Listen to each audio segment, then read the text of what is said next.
Moraï Verabotai, Shalom Uvracha, ce Shabbat Be'ezrat Hashem, on va clôturer Sefer Bereshit. On lira la dernière parasha, Parashat Wayhi. La parasha parle donc de la ptira, du décès de Yaakov Avinu, mais Yaakov Avinu, avant de quitter ce monde, regroupe ses enfants et leur donne des instructions pour l'avenir. On sait très bien que ces enfants, ça sera les tribus d'Am Israël, c'est eux qui vont guider, qui vont gérer le peuple d'Israël. Et donc, Yaakov Avinu, il leur donne des directives par rapport au passé et qu'est-ce qu'ils doivent faire dans l'avenir pour garder donc ce patrimoine que Akadosh Baruch Hu a donné au peuple d'Israël, qui est les lois de la Torah et les mitzvot. Mais Yaakov Avinu avait aussi un autre souci, c'était qu'il ne voulait pas être enterré en Égypte. Yaakov Avinu, il appelle son fils Yosef et il le fait jurer. Il lui dit, Yosef, je sais que tu as le plein pouvoir, parce que Yosef c'était le chef d'Égypte, c'était l'adjoint de Paro, et il lui demande de l'amener en Israël. Et à la fin, il lui dit, sache-le Yosef, que toi, tu vas avoir une part supérieure à tes frères. Il dit, on voit ici le mot Shechem.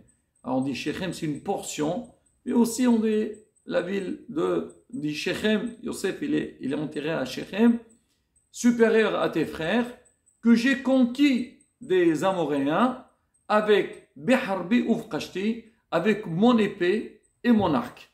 Donc Yaakov Avinu, donc il dit à Yosef, sache-le que cette part que je vais te donner, donc c'est quelque chose qui m'appartient et donc je vais la donner à toi. Bien sûr, Yaakov il explique à Yosef de quelle manière il a reçu, c'est sur toute la terre d'Israël, donc elle est pour l'âme Israël, mais il dit cette part-là, donc c'est moi, j'ai fait la guerre pour l'avoir, donc je te la donne à toi, Beharbi, avec mon épée et mon arc. Les Mefarshim expliquent cette phrase avec mon épée et mon arc d'une autre manière. Ils disent c'est quoi Harbi ou Kashti, avec mes ma'asim tovim, avec mes bonnes actions et les mitzvot que j'ai fait. Donc le fait de faire des bonnes actions, faire les lois de la Torah, ce qu'Hachem nous demande, alors ça nous permet de gagner et d'avoir ce qu'on a besoin. En Kalo, celui il a donné une autre explication. Il a dit c'est quoi Beharbi ou Kashti? Il a dit avec ma prière et mes demandes. Ça dit grâce à la tfila, quand quelqu'un y prie, il demande à Kadosh Baruch Hu, il pourrait avoir tout ce qu'il a besoin et gagner dans la vie. Nos sages s'interrogent. Ils disent mais on ne comprend pas trop. Ça veut dire quoi? La Torah elle a dit que Yaakov Avinu, il a dit à Yosef, il lui a dit donc cet endroit-là, je l'ai conquise avec mon épée et avec mon arc. C'est en général la guerre, c'est comme ça. Qu'est-ce qui sont tournés donc le sens donc de cette phrase et dire non, c'était les bonnes actions, la prière, mes demandes. Il faut comprendre. C'est qui a poussé nos sages d'interpréter, d'expliquer, de traduire donc ces expressions d'une autre manière que la vraie traduction du mot. Alors, Hachamim, ils disent en vérité, si vraiment le vrai sens donc, de cette phrase, c'est avec mon épée et mon arc, Yaakov Avinu, il aurait dû dire en premier avec mon arc et mon épée. En règle générale, comment ça se passe une guerre? Au début, quand on a un ennemi face à nous, on essaie de le combattre de loin. Et si on n'arrive pas, alors on est obligé d'aller, comme on dit, face à face et faire la guerre. À l'époque, c'était avec les épées pour le combattre. Donc, Yaakov Avinu, il a utilisé un ordre qui n'est pas normal. Il fallait dire Bekashti avec mon arc, après Beharbi.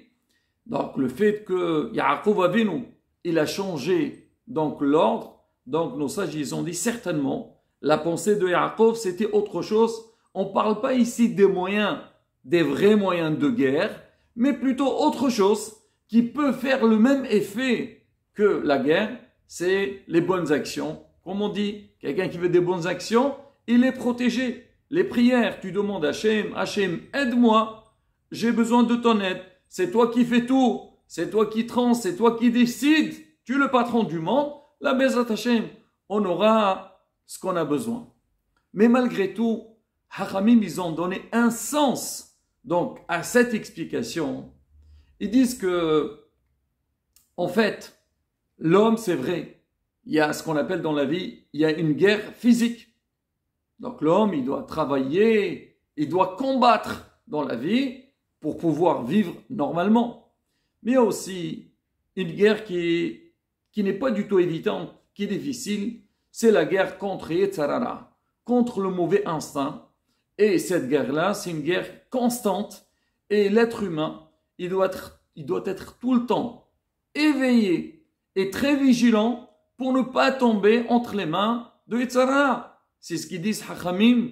Donc le Yetzarara, il attend le relâchement de la personne pour le faire tomber. Alors maintenant, il dit, le Hacham, il explique, il dit alors, dans cette guerre contre les Yetzarara, c'est vrai, en premier, on utilise l'épée, après on utilise l'arc. Comment? Il dit parce que, en fait, c'est que l'homme, il doit savoir, pour travailler, pour combattre les Yetzarara, il faut depuis le début, dès sa naissance. L'homme, il vient dans ce monde, Yetzarara, donc il est créé en lui, et il essaye donc de l'induire dans des hasvi shalom, dans des bêtises, de ne pas être dans la bonne voie. Alors, si toi, tu veux vraiment briser ce Yetzarara, il faut que depuis le début, dès qu'il arrive, essaye de le casser. Ne le laisse pas t'influencer ou te perturber pour que tu le suis. Maintenant, une fois que tu l'as bien travaillé dessus et tu as essayé de le battre, là, il faut que tu sois de loin, tu regardes si il vient vers toi ou pas. Parce que c'est vrai, si tu l'as cassé depuis le début, tu as gagné la guerre. Mais lui, il s'affaiblit pas, il lâche pas l'affaire. Et toi, tu dois être tout le temps vigilant. C'est un Baruch Hashem. Faut pas se dire, ça y est, j'ai battu mon Yetzarara. Maintenant, ça y est, je peux être tranquille, je peux fermer les yeux. Pas du tout. Yetzarara, il est toujours présent. Il est toujours là. Et tout dépend de toi. Comment tu veux le combattre et comment toi tu le ressens, ce Yetzarara. Et si tu as cette force-là, toujours présent, éveillé, oui, c'est vrai, je suis des fois dans certaines circonstances, dans certains endroits, je pense qu'il faut que je mène ma vie comme d'habitude. On te dit non, monsieur.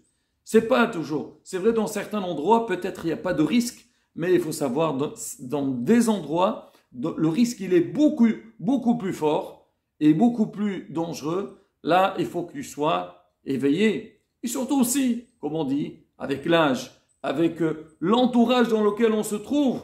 Donc, même si toi, tu penses que tu es bien, Baruch Hashem, on t'a donné une bonne éducation, mais toujours, il faut surveiller et faire attention de ne pas tomber entre les mains de Yetzarara. Ça, c'est une explication. Mais par rapport à la deuxième, donc on a dit, Anqalus, il a expliqué, il dit, c'est quoi Biharbi ou Fkashti? Il a dit, Bitsaluti ou Va'uti, avec ma prière et ma demande.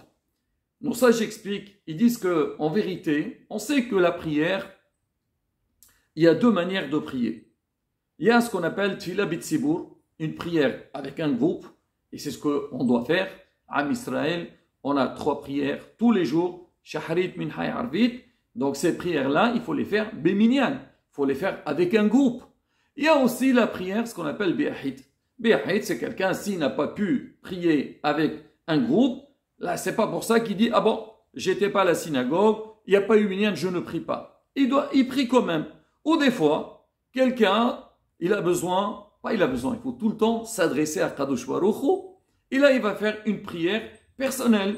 On dit, Hachem, Ribon Olamim, je te demande, donne-moi telle et telle chose.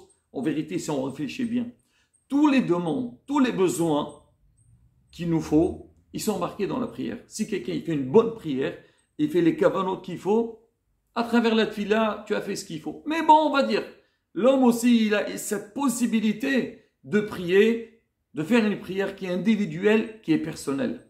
Alors on nous dit, sachez, chers amis, que ces deux prières, c'est vrai, ils peuvent passer, mais ils sont incomparables. La prière que tu l'as fait Betsibour, Tsalouti, Tfila, c'est une Tfila Betsibour. Il dit, elle, sa force comme l'épée. Maintenant, si on va dire quelqu'un, voilà, il fait la guerre, alors il y a un, il va taper avec l'épée, et l'autre, il va faire avec l'arc. Donc, c'est quel coup qui est plus puissant? Le coup de l'épée ou de l'arc? C'est sûr de l'épée, il est plus fort. Pourquoi? Parce que l'épée, donc c'est proche, donc la force, elle est plus grande. L'effet, il est beaucoup plus important. De loin, c'est vrai, tu peux abattre ton ennemi, mais pas de la même manière que l'épée. On dit aussi la prière. Il faut savoir que la prière, c'est toujours bien. Mais une tfila, quand tu l'as fait avec un tzibour, tu viens à la synagogue, avec Minyan, avec un groupe, on prie tous ensemble. Là, il faut savoir que la prière, elle passe beaucoup mieux que si je la faisais toute seule. Et c'est ce qu'on dit. Même des fois qu'on veut, par exemple, que Dieu nous préserve. On fait une prière pour un malade. Alors, avant de citer le nom, on dit Betor Cholé Israël. Il faut l'inclure avec tous les malades. Pourquoi? Parce qu'on dit si lui, il n'a pas le mérite qu'il soit guéri, alors le fait qu'il est inclus avec les autres, donc il y a quelqu'un qui a un mérite, donc notre prière, elle peut passer. Donc là, c'est ce qu'il explique le Hacham. Il dit en vérité, c'est ça. Tfila Betsibour, prier avec un minyan, avec un groupe. Donc ça a un grand potentiel, une grande puissance pour qu'Akadosh Baruch Hu l'écoute. Et Rabotai, on sait très bien, Am Israël, toujours, nous, comme on dit, En Koham et la Bapé. La force de Am Israël, c'est avec la bouche. Et on l'a vu tout le long de l'histoire. Combien on doit exploiter. Donc ce moyen, c'est un moyen qui peut énormément nous aider. Et encore plus, donc la période qu'on va arriver, donc le lendemain de Parashat Wahi, donc Shemot. Donc on a Shovavim, donc les Télim, les Tfilot, s'adresser à Kadosh Baruch Hu, faire attention à notre bouche, à ce qu'on est en train de faire, Bezrat Hashem, quand on prend les choses au sérieux, on met tout entre les mains d'Akadosh Baruch Hu, on aura tout ce qu'on a besoin. Amen, Kene Rason. Shabbat Shalom, on vorach.